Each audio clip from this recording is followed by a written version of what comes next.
of Derby, the old Eldritch Lane school stood as a solemn monument to forgotten times. Shut down over 3 decades ago, its brick walls and dim windows harbored shadows of its past, making it a place most locals avoided after dusk. But not Jason, Mira, and Ben.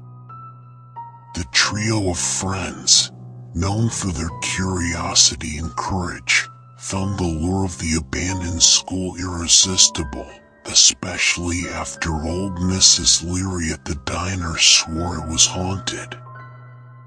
On a dare, they decided to spend a night inside the school to prove once and for all that ghosts were just stories.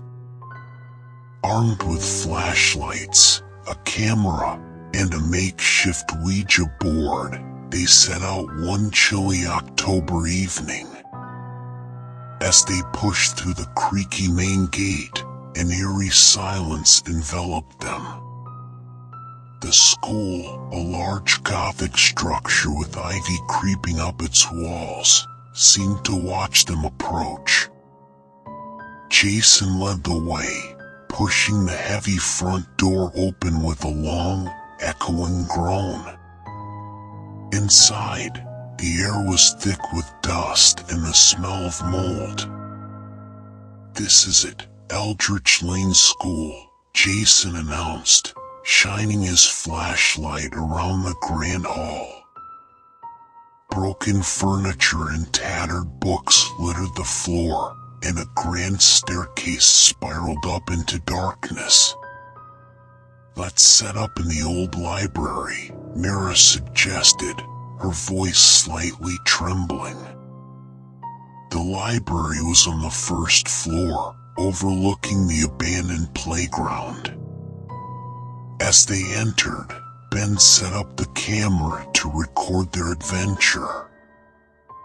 Once settled, they decided to try contacting any spirits present. Mira carefully placed her fingers on the planchette of the Ouija board. The air seemed to grow colder, the shadows deeper. As they asked if anyone was there, the planchette jerked sharply to yes. A chill ran down their spines. "Who are you?"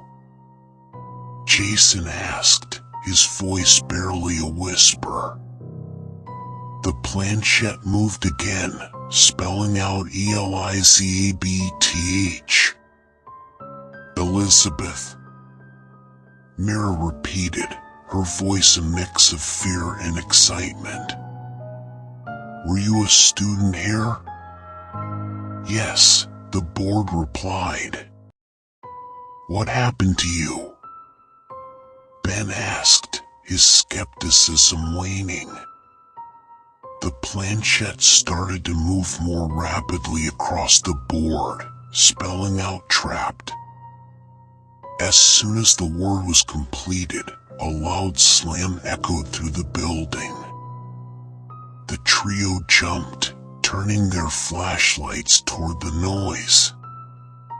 The door to the library had shut by itself.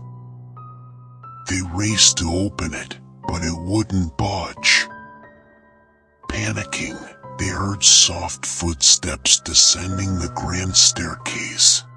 The temperature dropped, and their breaths became visible in the air. "We need to leave," Jason said, but it was Mira who noticed the small, shadowy figure at the end of the corridor, a girl, her features barely discernible, but her intent clear. She was beckoning them. Following the figure felt counterintuitive, yet it seemed their only choice. As they followed, the figure led them to a hidden room beneath the staircase. Inside, they found an old, dust-covered journal, Elizabeth's. The entries revealed she was a student who disappeared without a trace one winter. Her last entry was a chilling premonition of being trapped in a school with no hope of escape. The ghost of Elizabeth, realizing they had found her story, allowed the door to open, freeing the friends. They fled into the night, the school's chilling secrets revealed, but its spectral inhabitants still bound to the derelict halls. The next day, authorities were alerted about the journal, which led to a renewed interest in the cold cases of Eldritch Lane School. As for Jason, Mira, and Ben, their night at the haunted school was enough to convince them that some legends are rooted in truths too eerie to be forgotten. They never returned to Eldritch Lane, but the story of their spectral encounter and the tragic tale of Elizabeth became a whispered warning among the thrill seekers and ghost hunters who dared to follow in their footsteps.